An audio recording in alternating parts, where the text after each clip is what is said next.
Welcome to Guide Guru. We hope this video helps. You start by opening Vscode and immediately revealing the integrated terminal with Control+ so you can act. Once visible, note which terminal tab you want to delete and whether it's split or running important jobs. If processes are active, stop them with Control+C or Run Exit to avoid orphan tasks. This prevents background shells from lingering. Make sure to confirm the shell name so you don't close the wrong session. Then move on to targeted removal steps. Now you perform the deletion. Click the small trash icon on the Terminal tab to kill that session immediately. This is best for a single terminal. Once done, right-click a Terminal tab to choose Close, Close Others, or Close All when you have multiple sessions to tidy. This keeps your workspace orderly. Alternatively, press Ctrl+Shift+P and run Terminal. Kill Terminal or Terminal.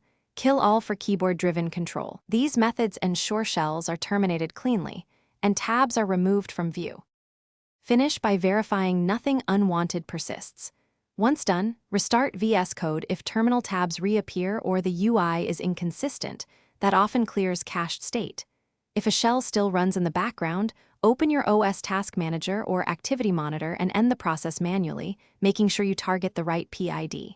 If terminals auto-reopen, make sure Terminal, Integrated, Shell, * settings aren't forcing a profile. Adjust or reset those settings to stop automatic shell spawning. Thanks for watching.